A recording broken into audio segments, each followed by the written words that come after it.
Hello everyone, welcome to this session of data file handling using Python part 5 on binary file operation. So in this session of binary file operations in Python, we will understand the type of operation we can perform on binary file. First thing we will understand is the pickle module. It provides two methods, dump and load. Then we'll understand binary file write and read operations. Under this we will cover writing and reading simple dictionary, writing and reading dictionary with list item, writing and reading list of items. That means first we will perform binary operation on dictionary with simple dictionary, then list of dictionary, and then we'll write list of items. Now we'll perform searching in binary file, delete operation on binary file, and then we'll perform update operation on binary file. So these are the operation which I am going to cover in this session. So first understand the pickle module. This is the main module which we use in Python to perform binary file operation. So to perform binary file operation, we must import this module, pickle module. Under this we have two methods, pickling and unpickling. So what is pickling? Pickling means sending structures. Structure means our dictionary, list, tuples to file in a binary form. Okay, so whenever we send dictionary data, list data to file in the form of binary, it is known as the pickling, and the method is pickle.dump. In the parenthesis, first thing is object to write. Here object means our dictionary or list or any other structure. Then file object means the file which we have opened to perform binary operation. Second operation is unpickling. Unpickling means reading the binary data from file. Through the dump we have stored some binary data, so then we will read back the same data in its original form in the Python program, and the function is load, pickle.load, and then we'll pass file object. So it will read the content of binary file and load it in the object. Object will store the data of file. So first I am going to cover writing dictionary to binary file and reading binary data from file to dictionary. तो चलिए dictionary से binary file बनाते हैं और उसे पढ़ते हैं। तो सबसे पहले एक नई फाइल बनाएंगे। इस नई फाइल में हम सबसे पहले पिकल मॉड्यूल को इंपोर्ट कर लेंगे, क्योंकि ये मेन मॉड्यूल है जिससे हमें बाइनरी ऑपरेशन करना है। तो सबसे पहले हम एक फ़ाइल खोलेंगे अब, जिसका नाम हमने रखा emp.dat और इसका मोड रखा हमने WB। तो W का मतलब right and B for binary, so writing in binary mode. अब हम एक डिक्शनरी बना लेते हैं जिसके डेटा को हम फाइल में भेजेंगे बाइनरी मोड पर। तो इसमें हम एक एम्प्लॉय नंबर रख लेते हैं, एक नेम ले लेते हैं और एक सैलरी का की ले लेते हैं। तो हमने तीन कीज़ ले ली, एम्प्लॉय नंबर, नेम और सैलरी, और उसमें हमने डेटा को भर दिया। अब इस डेटा को हम फाइल में डंप करेंगे। सो कैसे करेंगे? pickle.dump।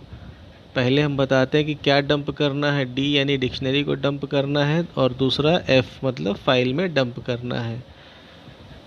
फिर हम एक फीडबैक दे देंगे अभी कि डेटा सेव्ड, यहाँ पर हाँ print data saved. So means एक मैसेज आ जाएगा डेटा सेव्ड, जिससे हमें पता चल जाएगा कि फ़ाइल में डेटा राइट हो गया है।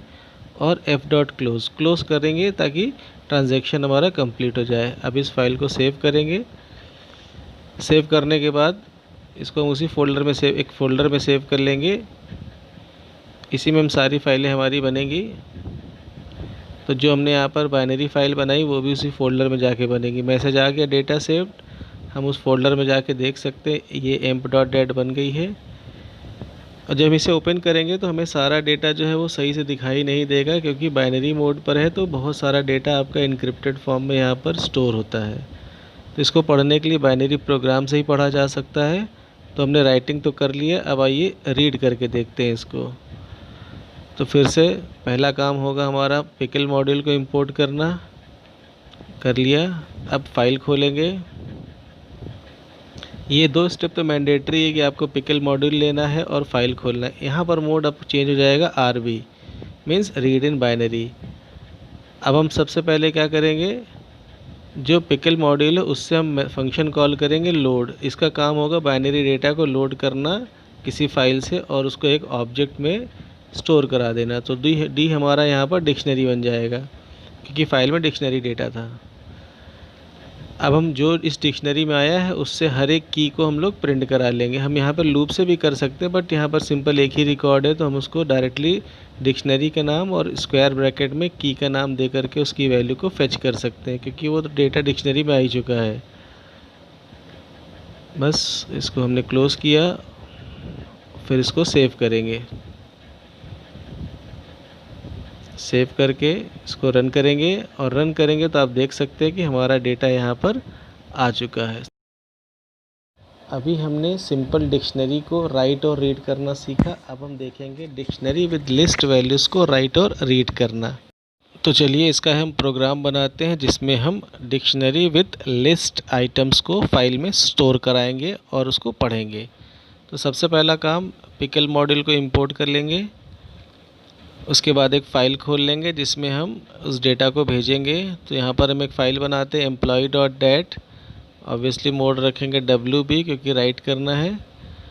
अब यहाँ पर इसके बाद हम एक डिक्शनरी क्रिएट करेंगे। सो D इक्वल्स टू कीज़ हम वही रख लेते हैं, एम्प्लॉय नंबर। अब यहाँ पर हम वैल्यूज़ जो होगी इसको वो नहीं देंगे, वैल्यूज़ की जगह पर हम एक एम्प्टी लिस्ट देंगे। यानी अब हमारे डिक्शनरी की जो कीज़ होंगी उसमें एक ही वैल्यू नहीं होगी, वो बहुत सारी वैल्यूज़ हो सकती हैं। यानी हमारी डिक्शनरी मल्टीपल एम्प्लॉयज़ की इन्फॉर्मेशन को सेव कर सकता है। तो इस तरीके से आप अगर कोई प्रोजेक्ट में इसको यूज़ करना चाहें इस कॉन्सेप्ट को, तो वहाँ पर यूज़ कर सकते हैं जहाँ पर आपको बहुत सारे एम्प्लॉयज़ के रिकॉर्ड को स्टोर करना हो। तो यहाँ पर हम एक आंस ले लेते हैं y और एक लूप चला लेते हैं ans dot lower equals to y, मतलब जब तक यूज़र y करेगा लूप हमारा चलता रहेगा। तो अब हम उस कीज़ जो हमारे एम्प्लॉय नंबर, नेम और सैलरी है उसमें डेटा को भेजने के लिए कुछ इनपुट ले लेते हैं। ENO equals to enter employee number, name equals to enter name. ये हम तीनों इन्फॉर्मेशन जो एम्प्लॉय नंबर, नेम और सैलरी है वो एक टेम्परेरी वेरिएबल्स में हम उसको एंटर करा लेंगे। अब ये जो तीनों वैल्यू हमने एंटर कराई है इसको डिक्शनरी की हर एक की में इसको अपेंड कर देंगे। यानी सबसे पहले हम हमारी डिक्शनरी डी के एम्प्लॉय नंबर की में अपेंड कर देंगे ENO को, क्योंकि हमारी की एक लिस्ट है, उसके अंदर जो वैल्यूज़ है वो एक लिस्ट है तो अपेंड हो जाएगा। नेम के अंदर भी हम अपेंड कर देंगे नेम को, और सैलरी में भी हम लोग इसको अपेंड कर देंगे। तो अब हम जितनी बार हम एम्प्लॉय नंबर, नेम और सैलरी एंटर करेंगे वो हमारे तीनों की में वो डेटा क्या होता जाएगा, सेव होता जाएगा। और फिर हम यूज़र से पूछ लेंगे ऐड मोर और ऐड करना है। अब यस करेगा तो जितने एम्प्लॉयज़ का चाहे यस करते जाइए और डेटा को भरते जाइए। लूप के बाहर हमने पिकल डॉट डंप, मतलब जो हमारी लिस्ट में यानी डिक्शनरी में जो हमारा आइटम्स आ गए हैं उसको हम लोग फाइल में भेज देंगे। सो पिकल डॉट डंप डिक्शनरी और फाइल में डंप कर दिया, मैसेज डाल दिया डेटा सेव्ड और फाइल को क्लोज़ कर दिया। अब इसको सेव करेंगे और सेव करके हम इसे रन करके देखेंगे।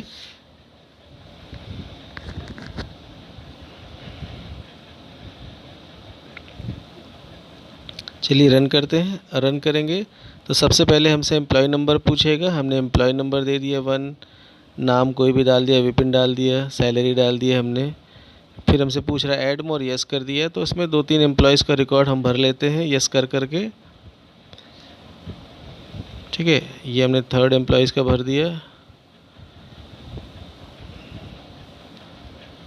अब ये हमारा, अब हम नो कर देते हैं तो हमारा डेटा सेव हो गया है। हम उस फोल्डर में जाके उस फाइल को खोल कर देख सकते हैं।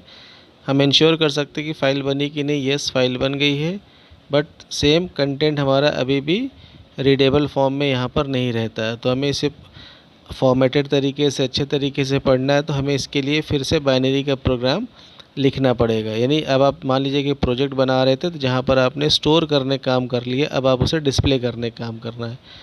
तो सबसे पहले पिकल मॉड्यूल इंपोर्ट करेंगे। प्रोसेस वही है, पिकल मॉड्यूल इंपोर्ट करना है। फिर अब फाइल खोलेंगे, इस बार मोड वही RB रख देंगे क्योंकि हमें रीड करना है बाइनरी मोड पर। और उसके बाद हम फाइल से लोड करा लेंगे। So D equals to pickle dot load and F, तो फाइल से लोड करेगा और डी जो एक डिक्शनरी है अब वो बन जाएगी और उसमें वो डाटा सारा लोड हो जाएगा। अब इस डिक्शनरी में हमारे हर की में बहुत सारी वैल्यूज़ होंगी, तो कितनी वैल्यूज़ है वो हम किसी भी की लेंथ से मालूम कर सकते हैं। तो हमने एक लूप चला लिया फॉर आई इन रेंज लेन किसकी लेंथ तक चलेगा, डी ऑफ एम्प्लॉय नंबर। यहाँ पर आप कोई भी ले सकते हो, नेम भी ले सकते हो, सैलरी भी ले सकते हो, क्योंकि सभी आइटम्स बराबर है। तो हमने यहाँ पर क्या किया कि जितनी भी एम्प्लॉय नंबर की जितनी भी लेंथ होगी, मीन्स जितने एम्प्लॉय नंबर होंगे उतनी बार वो लूप हमारा चलेगा। हम ऊपर थोड़ी सी फॉर्मेटिंग कर लेते हैं, क्योंकि हम आउटपुट को थोड़ा सा फॉर्मेटेड तरीके से चाहते हैं। तो ये जो तरीका है, इससे हम क्या करते हैं, हर एक कॉलम की यानी हर एक हेडिंग जो हमारी होगी सबकी हमने विड्थ सेट कर दी है। जैसे %10s लिखा है तो मतलब 10 स्पेस होगा एम्प्लॉय नंबर के लिए, 20 स्पेस होगा नेम के लिए और 10 स्पेस होगा सैलरी के लिए। तो सारे डेटा प्रॉपरली अलाइंड फॉर्म में हमें आउटपुट में दिखेंगे। जब भी हम प्रोजेक्ट पे काम करेंगे तो हम लोग इस फॉर्मेटेड तरीके का यूज़ करेंगे, तो डेटाबेस के फॉर्म में हमारा जो है आउटपुट आएगा। अब हम इसमें जो हमारा लूप चला उसमें प्रिंट करा लेंगे। सबसे पहले यहाँ पर भी हम लोग क्या करेंगे, हर एक वैल्यू के लिए उतना ही स्पेस दे देंगे जितनी हमने हेडिंग को दी है। तो इसे एम्प्लॉय नंबर के लिए 10 स्पेस, तो यहाँ भी 10 स्पेस। देन परसेंट का मतलब सब्स्टिट्यूट करना, मतलब उस 10 स्पेस में हम क्या दिखाना चाहते हैं वो परसेंट के थ्रू बताएंगे। So D dictionary of employ number of I. So I का मतलब पहले ज़ीरो होगा तो फर्स्ट एम्प्लॉय नंबर की वैल्यू आएगी, फिर जैसे जैसे आई बढ़ता जाएगा तो सारे एम्प्लॉय नंबर एक एक करके हमें दिखते जाएंगे। फिर सेम वही डी यानी डिक्शनरी का नेम की आई पोजीशन की वैल्यू, यानी फर्स्ट सबसे पहले तो आई ज़ीरो ही है तो सारी वैल्यू ज़ीरो इंडेक्स वाली सारी वैल्यूज़ आ जाएंगी। और जैसे लूप आगे बढ़ेगा तो हर एक इंडेक्स के सारे एम्प्लॉय नंबर नेम आपको प्रिंट होते चले जाएंगे। इसके बाद हमारा काम ख़त्म हो जाता है वैसे यहाँ पर। अब हम इसको सिंपली क्या कर सकते हैं, फ़ाइल को क्लोज़ कर सकते हैं। अब हम इसे सेव करके रन करेंगे और रन करने के बाद हम देखते हैं कि हमारा जो फाइल में 3 नाम हमने भरे थे क्या वो तीनों नाम सही तरीके से दिखा रहा है या नहीं दिखा रहा है। चलिए रन करते हैं। इनवैलिड सिंटेक्स, यहाँ पर क्या प्रॉब्लम है, ओके यहाँ पर परसेंट नहीं लगा हुआ है तो हम उसको परसेंट लगा लेंगे। यहाँ पर कॉमा लग गया है, ये कॉमा हटा देंगे, ठीक है। अब इसको रन करते हैं। अब आप देखिए आपके तीनों रिकॉर्ड यहाँ पर विजिबल हो गए हैं। इसको सही कर लेते हैं। आप देख सकते हैं तीनों रिकॉर्ड यहाँ पर। अब देखिए सारे डेटा प्रॉपरली अलाइंड है, क्योंकि सब अपनी अपनी विड्थ में आ रहे हैं, तो कोई किसी के ऊपर ओवरलैप नहीं कर रहा है, ठीक है। तो एक बार फिर से देख लेते हैं। सबसे पहले रीड मोड में खोला, फाइल को लोड करके डिक्शनरी में डाल दिया, सबकी एक फॉर्मेटिंग सेट कर दी, सबकी अलग अलग विड्थ दे दी ताकि हर एक अपने आप में उतनी ही विड्थ में वो डेटा को शो करे, जैसे 10 विड्थ, 20 विड्थ और 10 विड्थ, जिससे डेटा हमारा एक दूसरे पे ओवरलैप। अगर हम इसको यूज़ नहीं करेंगे तो डेटा हमारा सही तरीके से प्रिंट नहीं होगा। आउटपुट तो आएगा बट वो फॉर्मेटिंग नहीं रहेगी उसकी अच्छी। फिर वही लूप हमें चलाना है, तो हमें कितनी कीज़ है, कीज़ की कितनी वैल्यूज़ है वो किसी भी की से लेंथ से मालूम कर सकते हैं हम लोग। अभी तक हमने डिक्शनरी के साथ बाइनरी फाइल ऑपरेशन देखा, अब हम लिस्ट के साथ बाइनरी फाइल ऑपरेशन को देखते हैं। तो चलिए एक प्रोग्राम बनाते हैं जिसमें हम लोग लिस्ट को डायरेक्टली फाइल में यानी कि बाइनरी फाइल में राइट करेंगे। पिछले प्रोग्राम में हमने लिस्ट को लिया था लेकिन वो एक डिक्शनरी का पार्ट था, अब हम डायरेक्ट लिस्ट के ऊपर काम करेंगे। तो वही पिकल मॉड्यूल को इंपोर्ट कर लेंगे हम लोग। फिर सबसे पहले अपनी एक फ़ाइल खोलेंगे, यहाँ पर हम एक स्टूडेंट की डिटेल को स्टोर कराएंगे। तो student dot dat mode will be WB। So हम एक लिस्ट बना लेते हैं स्टूडेंट्स के नाम से। इसी लिस्ट में हम क्या करेंगे, सारे जितने भी स्टूडेंट हमें स्टोर करना है सबको इस स्टूडेंट लिस्ट में हम लोग ऐड कर देंगे। तो मल्टीपल रिकॉर्ड्स भरने हैं, तो फिर से हमने वही आंस ले लिया y और एक लूप चला दिया। अब हमें स्टूडेंट से रिलेटेड क्या क्या स्टोर करना है वो आपकी चॉइस के ऊपर है। हमने यहाँ पर रोल नंबर लिया है, नेम लिया है और परसेंटेज लिया है। तो सबसे पहले रोल नंबर ले लिया, फिर नेम ले लिया। 3 चीज़ें हम यहाँ पर यूज़र से पूछेंगे। और फिर इन तीनों इन्फॉर्मेशन को उठा के हम अपनी लिस्ट में अपेंड करेंगे। अब ये तीनों को एक साथ भेजना है तो इसको भी एक लिस्ट बना करके उस स्टूडेंट्स लिस्ट में डालेंगे, यानी स्टूडेंट्स डॉट अपेंड, यानी स्टूडेंट्स हमारी मेन लिस्ट है और इसके अंदर जो हम आइटम ऐड अपेंड करेंगे वो भी एक लिस्ट के फॉर्म में रहेगा, यानी लिस्ट के अंदर एक सब लिस्ट हमारी, हर एक रिकॉर्ड एक सब लिस्ट के फॉर्म में इसके अंदर रहेगा। तो रोल नंबर, नेम और परसेंटेज को मिला करके एक सब लिस्ट बनेगी जो स्टूडेंट्स लिस्ट में जाएगी। फिर हम यूज़र से पूछ लेंगे वही कि ऐड और करना है तो यस कर दें। जब सारा काम हो जाएगा तो फिर हम इसे फाइल में डंप करेंगे, यानी पिकल डॉट डंप स्टूडेंट्स जो हमारी लिस्ट है जिसको हमें राइट करना, और एफ यानी कि फ़ाइल हमारी स्टूडेंट्स डॉट डेट में जाएगी डेटा। फिर फाइल को क्लोज़ कर देंगे, एक फीडबैक डाल देंगे डेटा सेव्ड।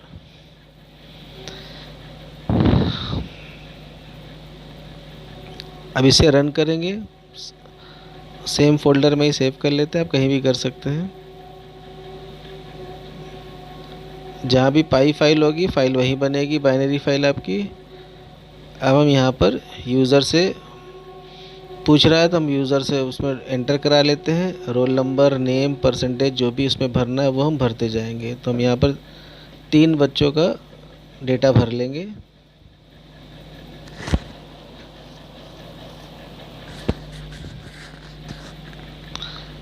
एक और भर लेते हैं, yes.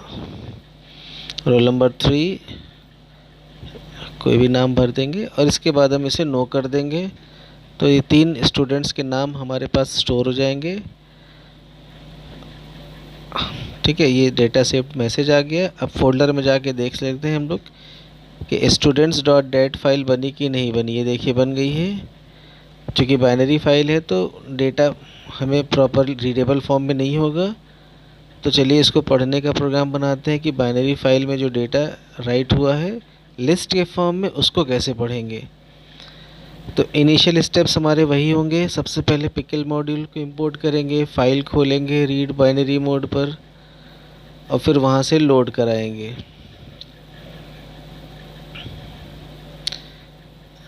Students equals to pickle dot load and F. तो सेम वही काम है, लोड करेगा। इस बार जो स्टूडेंट्स बनेगा वो लिस्ट बनेगा क्योंकि फाइल से जो लोड हुआ वो लिस्ट है।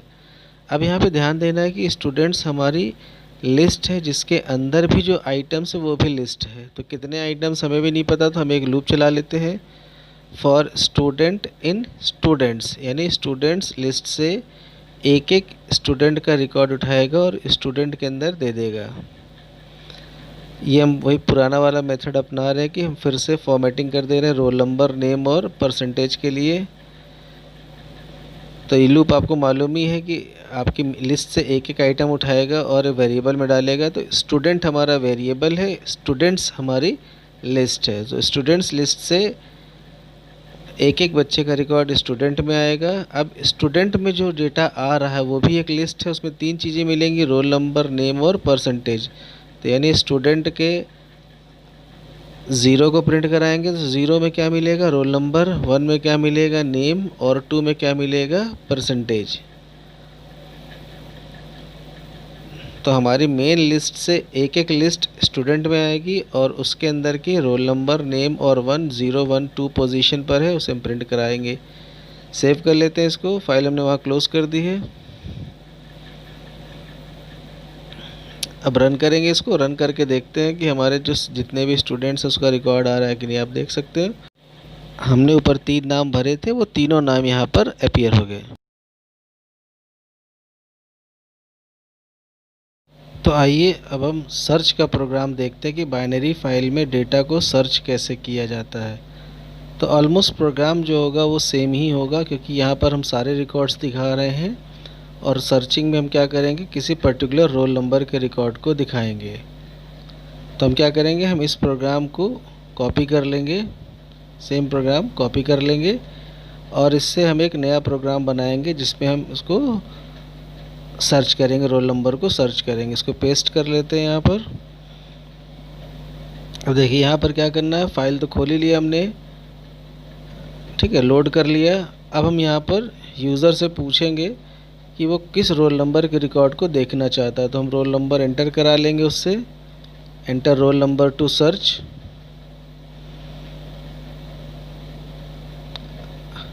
और सर्चिंग के समय हम एक लॉजिकल वेरिएबल फाउंड ले लेंगे जिसको हम फॉल्स मान लेंगे। जब डेटा सर्च हो जाएगा तो इसे हम ट्रू कर देंगे। इसी के बेस पर हम मैसेज दे पाएंगे कि डेटा सर्च हुआ या नहीं हुआ। तो लूप हमारा चल ही रहा, फॉर्मेटिंग वैसे ही है, सेम टू सेम फॉर्मेटिंग को कंटिन्यू कर रखी है हमने।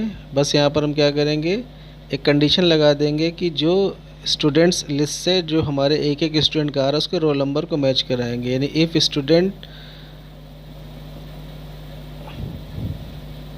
Of zero, student of zero क्या होगा, रोल नंबर ही होगा क्योंकि फर्स्ट वैल्यू हमारी रोल नंबर ही है। अगर वो आर से मैच करती है तो रिकॉर्ड को दिखा दो और फाउंड को ट्रू सेट कर दो। जब रिकॉर्ड मिल गया तो एक ही रोल नंबर का एक रिकॉर्ड होगा तो वहाँ से ब्रेक कर लेंगे क्योंकि सर्च पूरा हो गया। और लूप से बाहर हम एक कंडीशन डाल देंगे, इफ़ नॉट फाउंड, यानी अगर फाउंड की वैल्यू फॉल्स रहती है तो सिंपल एक मैसेज छोड़ देते हैं कि रोल नंबर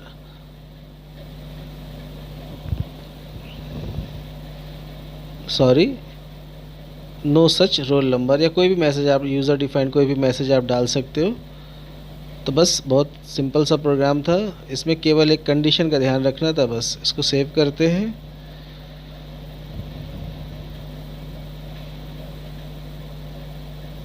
अब इसको रन करते हैं हम लोग। हम यहाँ पर कोई भी, ऊपर हमारे पास 3 रोल नंबर है, हम इसमें से कोई भी एक रोल नंबर डाल के सर्च करके देख सकते हैं। रोल नंबर 2 आप देख सकते हैं, रोल नंबर 2 अज़र का रिकॉर्ड है तो वहाँ पर दिखा रहा है, रोल नंबर 2 का रिकॉर्ड दिखा रहा है।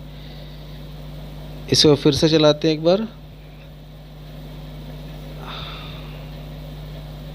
हम यहाँ पर कोई ऐसा रोल नंबर डाल देते हैं। यस, एक रोल नंबर हमने और डाला।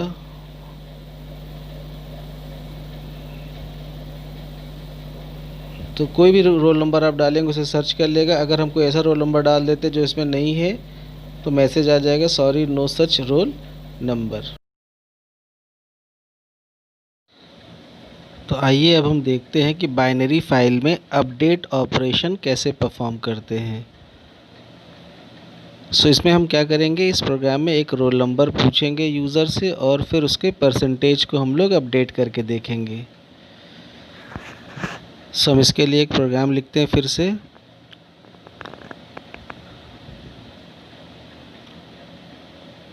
सबसे पहले बेसिक सेटअप हम कर लेंगे, इंपोर्ट पिकल, एक फ़ाइल ओपन कर लेंगे। हम सेम फाइल ओपन करेंगे student.dat और r+b। यहाँ पर r+b हम इसलिए लेंगे क्योंकि हमें फ़ाइल को पढ़ना है और उसके बाद उसमें चेंज भी करना है। तो r+ का मतलब रीड प्लस राइट। तो यहाँ पर फाइल एग्जिस्ट होनी मैंडेटरी है।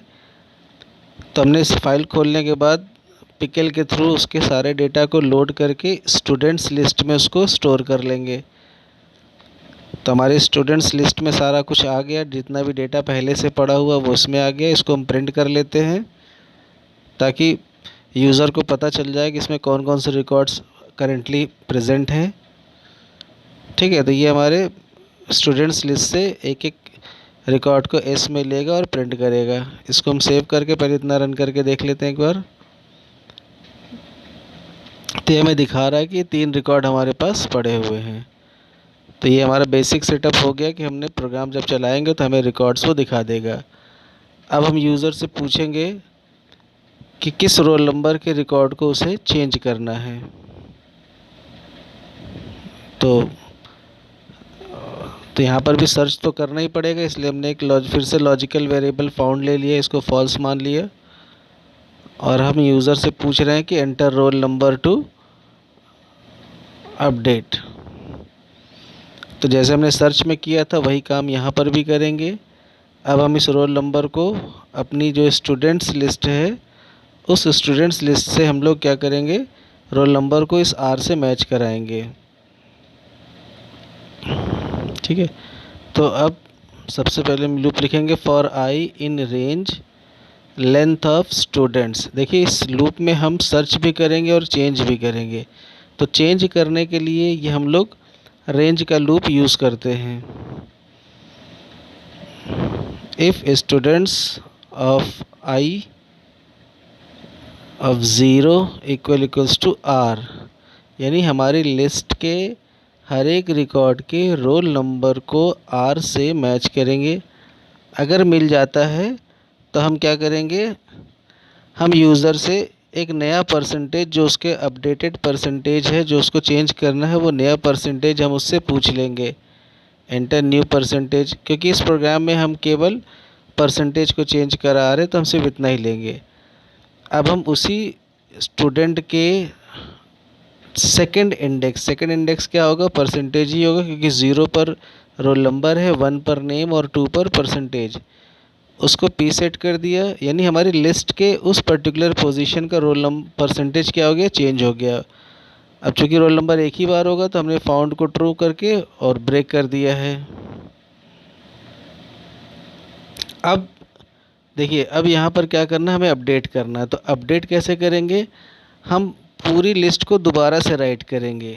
कैसे राइट करेंगे, f.seek 0,0। सो 0,0 का मतलब कि बिगिनिंग ऑफ द फाइल यानी 0th बाइट पर जाएगा। First parameter is the byte number, तो 0 बाइट नंबर पे कहाँ से जाएगा, सेकेंड इज़ 0। सो 0 का मतलब क्या हो गया, from the beginning of file, यानी f.seek 00 का मतलब हमारा कर्सर जो है वो स्टार्टिंग में चला जाएगा और फिर pickle.dump के थ्रू स्टूडेंट्स लिस्ट हमारी दोबारा से फाइल में क्या हो जाएगी, राइट हो जाएगी। ठीक, तो जब दोबारा से राइट होगी तो प्रीवियस वाला क्या हो जाएगा, हट जाएगा और नया डेटा उसमें क्या हो जाएगा, राइट हो जाएगा। यानी पुरानी पूरी लिस्ट चेंज होकर के नई जो अपडेटेड लिस्ट है हमारे पास है उससे वो क्या हो जाएगी, ओवर राइट हो जाएगी।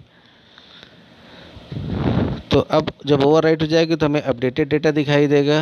और फिर हम जब फाउंड है, यानी हमने ऊपर फाउंड को सेट किया था, तो अगर ये फाउंड होता है तो फिर से हम क्या करेंगे, 00 पर भेज करके वहाँ से लोड करा लेंगे डेटा को, और लोड कराने के बाद उसको हम लोग प्रिंट करा लेंगे।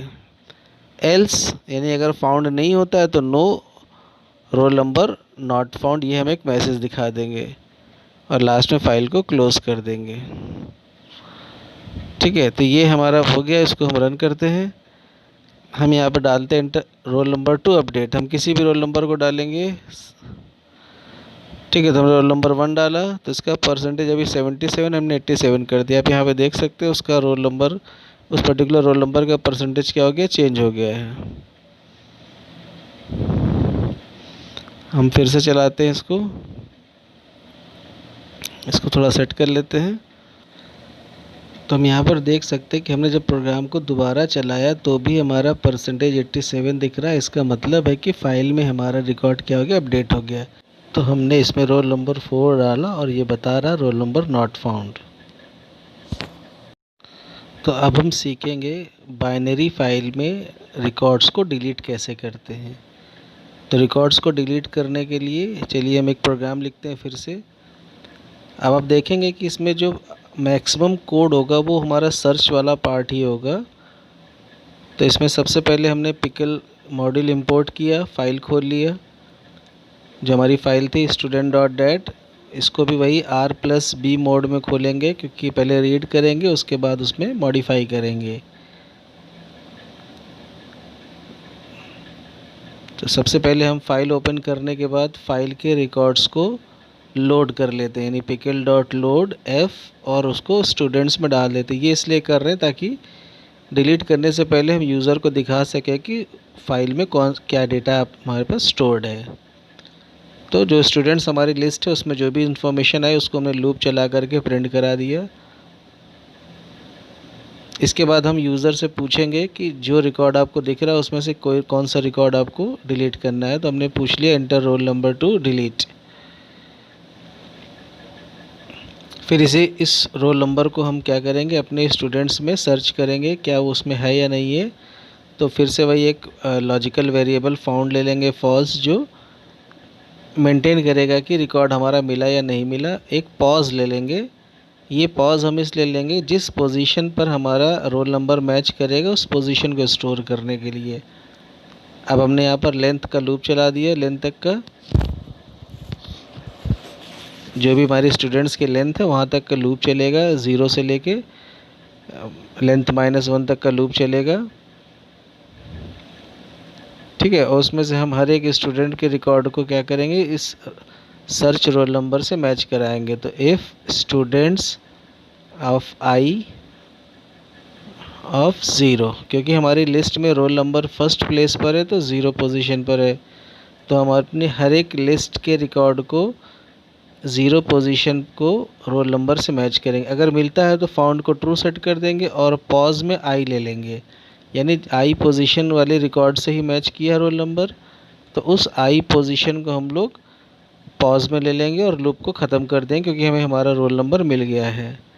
अब लूप से बाहर हम लिखते हैं इफ़ फाउंड में, यानी अगर मिला होगा तो स्टूडेंट्स डॉट पॉप, यानी लिस्ट से उस पर्टिकुलर एंट्री को हटाना है तो पॉप यूज़ कर सकते हैं, हम और भी फंक्शन यूज़ कर सकते हैं, लेकिन हमारे यहाँ पर चूँकि हमें पोजीशन पता है तो हम सिंपली पॉज के थ्रू आसानी से कर सकते हैं पॉज, और पॉज पॉप फंक्शन में हमने पॉज को दे दिया, यानी उस पर्टिकुलर पोजीशन वाला रिकॉर्ड क्या हो जाएगा, पॉप हो जाएगा।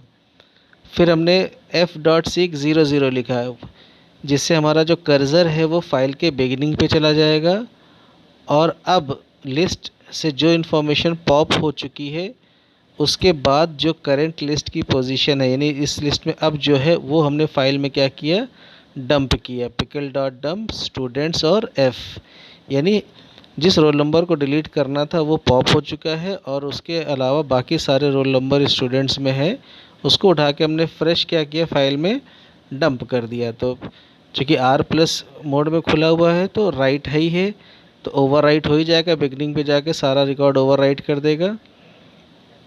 डिलीट करने के बाद हमने फिर से प्रिंट करा दिया और एल्स में डाल दिया कि रोल नंबर नॉट फाउंड, यानी अगर नहीं मिलता तो रोल नंबर नॉट फाउंड, और लास्ट में फाइल को क्लोज़ किया। अब हम इसको रन करेंगे। ठीक है, रन करके हम देखते हैं कि हमारा रिकॉर्ड डिलीट हो या नहीं हो रहा है। सेव कर लेते हैं पहले इसको हम। ठीक है, अब आप देखिए हमने इसको रन किया तो ये हमसे पूछेगा enter roll number two delete. पहले वो सारे रिकॉर्ड दिखा रहा जो हमारे पास फाइल में पहले से पड़े हुए हैं, 1 2 3 4 5 6 रिकॉर्ड्स हमारे पास पहले से पड़े हुए अलग अलग रोल नंबर के। अब इनमें से हमें कोई एक रोल नंबर डाल के डिलीट करते हैं। जैसे हमने रोल नंबर डाला 20, तो अब देखिए डिलीट होने के बाद दोबारा हमने प्रिंट कराया था तो उसमें नहीं आ रहा है, ये लिस्ट को दिखा रहा है।